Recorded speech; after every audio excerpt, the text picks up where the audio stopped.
was attacked, the Iranian government came out and denied that they were behind it. So why are they splitting hairs here?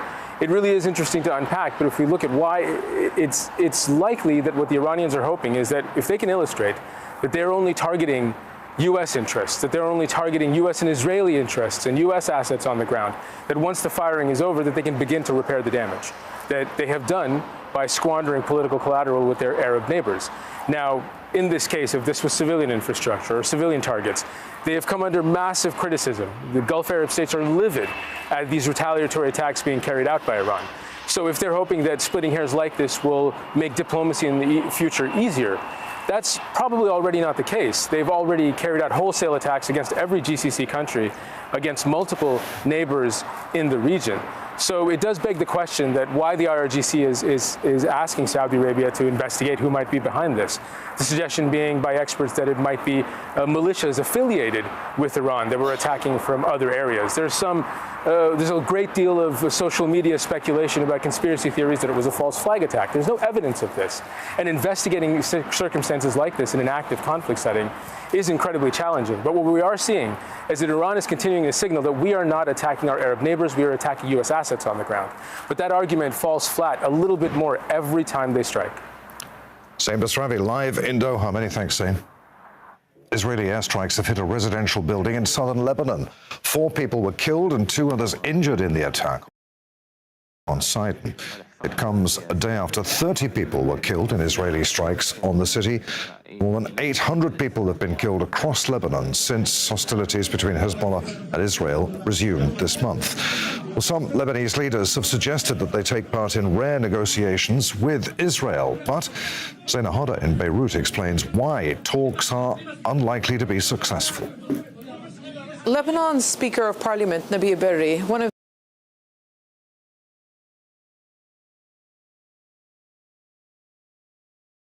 the most powerful politicians in the country, who, like Hezbollah, represents the Shia community, and this is a deeply divided society, so it is very important that there is consensus among the different communities. He has drawn a line in the sand when he says that there will be no negotiations under fire. What he is saying is that for any negotiations to happen, Israel needs to stop its attacks, and the people, the displaced people, need to be able to return to their homes. A source close to Hezbollah has also said that they have not received any serious initiative for negotiations. Lebanon's top leadership is in a very difficult position. It doesn't really have much leverage. It has offered direct talks with Israel, something which is really very divisive in Lebanon. Israel wants Hezbollah to be disarmed. Hezbollah is refusing to do that. Hezbollah has told the Lebanese state, we will not disarm as long as Israel continues to occupy territory in southern Lebanon. So according to that last ceasefire agreement in 2024, Hezbollah was supposed to have disarmed and Israel was supposed to have withdrawn from territory along the border. So there's talk about diplomatic initiatives, but it appears that the battleground is still taking shape.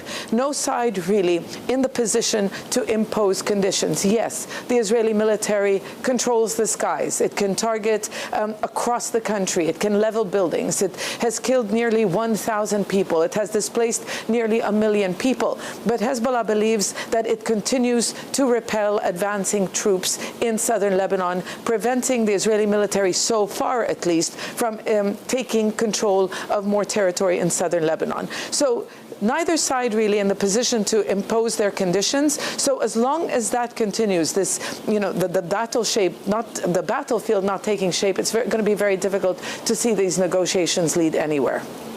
More than 800,000 people have been forcibly displaced by Israeli strikes on Lebanon so far. Many of them are seeking shelter across the border in Syria, where land crossings from Lebanon have been flooded by people. The Israeli war on Iran broke out.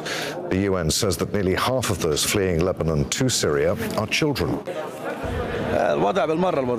The situation is terrible for us. The wind. Yesterday we were submerged from 3:30 in the morning onwards. Our mattresses were soaked. The ground was full of water. I don't know what to do. We can't go back home, but look at the tents. With no food, all our money and belongings are in the southern suburbs. The Israeli government has started this war on Iran in an election year. The vote is scheduled for October 2026. And while governments can sometimes see a bump in public support for both party and leader during wartime, it's not clear that that's happening right now in Israel, as Prime Minister Benjamin Netanyahu hasn't gained much. In a poll conducted last week, 38% of Israelis said that they trust him. That's a 4-point increase from the previous study. The level of trust in the government also rose by a limited 4 points to just 34%. Now, even if they're not sure about the government, Israelis support the war on Iran in vast numbers. More than 80% say they're in favor of the attacks. A small number of Israelis were out on the streets of Tel Aviv on Saturday, protesting against the war. They said they didn't want to support forever wars. The protest was interrupted by an air raid siren warning of an incoming missile. Dalia Scheindlin is a columnist at Haaretz, the Israeli daily newspaper, and a public opinion analyst. She joins us now live from Tel Aviv. Good to have you with us. As we were saying, historically, wars tend to produce a rally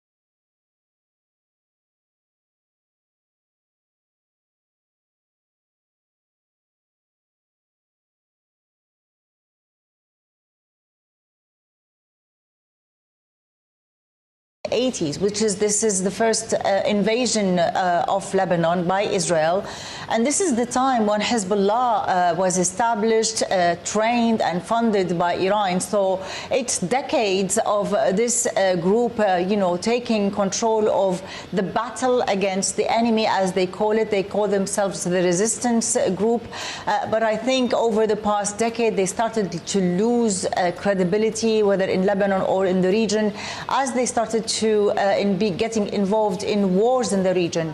They fought with Assad against the opposition, and they fought in Iraq with Iraqi militias, they fought in Yemen with the also Shia militias. This is all serving Iranian agenda, according to many here in Lebanon or in the wider region. And that's what's causing furious anger among the Lebanese, that they took the sole decision to get into war with Israel and drag the country into war, leaving large swathes of the country in rubbles and hundreds of thousands displaced, not knowing when they will be able to go back to their towns and villages, and if they will go back at all. Lena, thank you very much indeed. Well, let's just bring you a breaking news line coming into us from UEFA. Remember earlier we said the Formula One races in Bahrain and in Saudi Arabia have now been cancelled, where we're hearing that the Finalissima match between Spain and Argentina, it was scheduled to be held here in Qatar later this month. It's been cancelled due to the conflict with the Middle East. That's a statement from UEFA. It says, with a source of great disappointment to UEFA and the organisers, that circumstances and timing have denied the teams the chance to compete for this prestigious prize in Qatar. So the Finalissima match between Spain and Argentina has been cancelled. And our sports reporter Hugh said to me earlier, didn't he, that he expects more of these big sporting events due to be held here in the Middle East to be cancelled in the coming days and weeks. You've been watching live coverage of the Iran conflict from Doha. I'm back after this short break. Stay with us. It's day 6.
most important energy routes.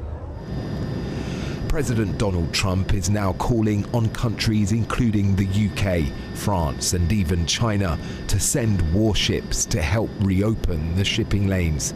Iran says the strait is only closed to its enemies. As a matter of fact, the Strait of Hormuz is open. It is only closed to the tankers and ships belong to our enemies. In a post on Truth Social, Mr. Trump warned that countries receiving oil through the route must take care of it, appearing to push allies to help secure the passage. The British government says it's discussing options with allies.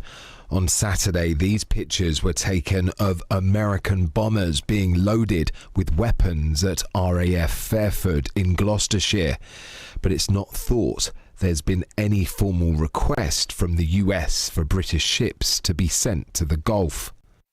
The president said Iran may be ready to negotiate an end to the conflict, but that its terms are not good enough yet. He suggested that any deal would require Iran to abandon its nuclear ambitions. Mr. Trump also raised questions about Iran's new supreme leader, Mujtaba Khamenei, the son of the late Ayatollah Ali Khamenei, declining to confirm whether he believes he is still alive. Meanwhile, photos of the 6 US crew members killed when a military aircraft crashed in western Iraq 3 days ago have now been released. As the fighting continues, the cost of the conflict is already being counted in lives. Greg McKenzie, BBC News. It is day 16 of the US and Israel's war with Iran, and the consequences of Operation Epic Fury continue to be felt not only in the region but around the world. The US and Israel launched further wide-scale strikes on Iran, targeting what they called regime infrastructure. Residents of Tehran also reported explosions overnight. US President Donald Trump says the US is not ready to make a deal to end the war. Well, overnight, strikes in southern Lebanon killed at least 4 people, as Israel said it was pressing on with its campaign against Iran-backed Hezbollah. The French President Emmanuel Macron has said the Lebanese government was ready to engage in direct talks with Israel, and he offered to host negotiations in Paris. But the Israeli foreign minister has said his country has no plans for talks at this stage. Well, a wave of missiles has struck central Israel. Cars were burnt out and overturned in a district of Tel Aviv when it was hit by a missile with cluster munitions. Iran's Revolutionary Guard has threatened to target the Israeli Prime Minister Benjamin Netanyahu, saying he would be pursued and killed. As well as ruling out a deal, President Trump said US attacks have demolished most of Iran's main oil hub of Kharg Island. He hinted at future strikes there, which he described as just for fun. Well, the island, which is a critical economic lifeline for Tehran, has become a focal point in this war. Well, let's focus now on those attacks on Israel, which happened in the last couple of hours. Hezbollah claims it's fired what it called an advanced missile at an Israeli base south of Tel Aviv. But earlier we spoke to our correspondent John Donnison, who is in the outskirts of the city where one of the Iranian attacks took place. Right, you can see here we're just on the outskirts of Tel Aviv, and just as we were driving in, the sirens went off, and you can see here where we've got the impact. You've got a couple of cars completely destroyed, fires burning, and a bit of a sense of panic here amongst the people here. A lot of people running towards this spot, presumably to try and find out if anyone they knew had been hurt. We've not heard that there have been any casualties here, but you can see it's a pretty built-up residential neighborhood. And these Iranian missiles, most of them are getting shot down, but some get through. And some of these missiles, what happens is they break up in the sky and form these smaller cluster bombs that don't do as much damage when they fall, but they're still potentially deadly. That's John Donnison at the scene of one of those missile attacks. Iran is also lashing out at its Gulf neighbours. Salvos of ballistic missiles, of drones, have inflicted damage in several Gulf countries. As we've been reporting, it's now calling on the UAE to begin evacuating its population away from port zones, including Abu Dhabi, Dubai and Fujairah. oil loading operations have resumed at the port in Fujairah after they were halted following an Iranian drone attack and fire on Saturday. Well, for Washington's Gulf allies who had hoped to stay out of this conflict, it's been shocking to find themselves in the firing line. They're also deeply concerned about the situation in the Straits of Hormuz, which Iran has largely blocked and is preventing oil being transported to most international markets. Well, Iran says it will escalate this conflict. Let's cross live now to our correspondent, Azadeh Mashiri, who is in Dubai for us. And Azadeh, I understand that in the last few minutes we've heard the authorities in the UAE have released the interception numbers for the last few hours. Talk us through that. Yes, so they put this roundup out every day. The Ministry of Defense does here in the United Arab Emirates. And they've said that as of this 15th day of war, that they have intercepted 4 ballistic missiles and 6 drones. Now, that number is significantly lower than what we've seen so far, and especially this week. Just yesterday, the figure was about 33 drones and 9 ballistic missiles. Earlier this week, you also had some cruise missiles. So a lower figure, and that could hint at various things. Of course, it could suggest some sort of military hit, some hit to Iran's military capabilities, some sort of depletion. But you can also look at some of the statements that have been coming out from the Islamic Republic. When you look at the statement, that first statement, whether it was written by the Supreme Leader Mojtaba Khamenei or not, it talked about maintaining friendship with countries in the Gulf. Masoud Pezeshkian, the president, said similar things. And then earlier today, you had a denial from the foreign minister, Abbas Araghchi, about targeting any civilian or residential areas, and that they were still open to anyone who was willing to start some sort of initiative to get out of this war. So either way, whether it's because of some sort of change in strategy, some negotiations, or whether it's about that sort of military depletion, the figure is lower. And what we had earlier today was that rare statement from a presidential advisor here in the UAE, who said that while they maintained their right to defense as they were reacting to this imposed terrorist aggression, as they put it, they were still turning to reason and logic to find a way out when it comes to this conflict with Iran. Now, whether reason and logic is going to work against a regime that is focused on its survival, despite what that means for its economy and for their residents, that remains to be seen. But clearly here, they're still feeling the impact of this war. And Azadeh, I know you've spoken to people from inside Iran. What have they been telling you? Yes, I've been keeping in touch with some people throughout this war, and it's very difficult to do so because of the internet blackouts, because of landlines that people in Iran fear are monitored. But when you do get a few minutes in the day, it's like a glimpse, a sort of creak of a window into their lives there. Now, one man in his 40s, who is a Tehran resident, when he heard the bombings initially at the beginning of this war, he took his family and he fled to the countryside, as many others have, he told me.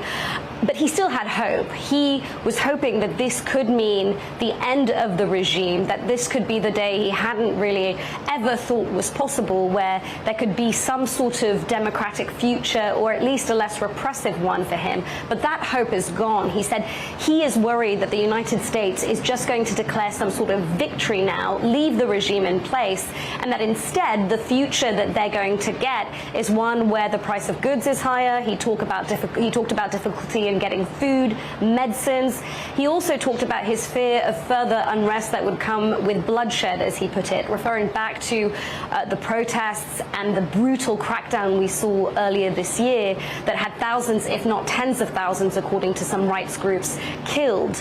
Now, someone else I spoke to was still feeling, I wouldn't use the word positive, but optimistic about whether this war could deliver a future he was hoping on. And he was saying there are people who are still supporting this war, that believe that Donald Trump could deliver a future where the regime is no longer in place. But he said a few days away from Nowruz, Persian New Year, these are very difficult days for him and others. And he ended that message simply by saying, long live Iran. Well, Iran's foreign minister has insisted the country's supreme leader, Mojtaba Khamenei, is fully in control after President Trump suggested he might be dead. Abbas Araghchi told state media the regime would welcome any initiative that led to a complete end to the war. Well, Behrong Tajdin is from BBC Persian. I spoke to him earlier about the inconsistency of the messaging coming out of Iran. One thing to bear in mind in this situation is that we have seen since the start of the war that sometimes the statements made are changed. So, for example, in the first day of the war, when some Iranian officials were claiming that the previous supreme leader, Ali Khamenei, was safe and sound, but less than 24 hours later, we had the confirmation that he had been killed. What we've heard in BBC Persian service, my colleagues have heard since this morning, is that there have been multiple attacks across some of the largest cities in Iran: Tehran, Isfahan in central Iran, Shiraz in southern Iran, Tabriz in northwestern Iran, and Khorramabad and Kermanshah in western Iran. So large population areas have had targets hit within or near them. And also what we need to kind of repeat is that this is the 16th day that vast majority of Iranians have no access to the internet. Therefore, they cannot easily, for example, come and read the news on BBC Persian, or even Google things, or even access their email. And because of that, and because of the threats of suppression, threats of punishment for people who would post any pictures or videos of the sites attacked by Iranian security services, we've seen far fewer videos coming out of Iran, videos that are probably the only way for us to confirm whether an attack has happened somewhere. And on top of that, people who live especially in larger cities like the capital Tehran are reporting that the suppression and the presence of security forces and Basij militia inside the cities has increased massively, and so they have created an atmosphere of fear for people. It's 4, 5, 6 days. On this Friday, we will have, as Mariam, Nowruz, the Persian New Year. But this is the time that usually the markets are very busy, the streets are very busy, people are buying things for the celebrations. But this year, it's nothing like that, and many, many businesses are either closed or struggling. Overnight strikes in southern Lebanon have killed at least 4 people as Israel said it was pressing its campaign against Iran-backed Hezbollah. Lebanese officials say Israeli strikes have killed more than 820 people since the start of the month, and more than 800,000 people have been displaced. Israel has said it's continuing to launch airstrikes on targets linked to Hezbollah.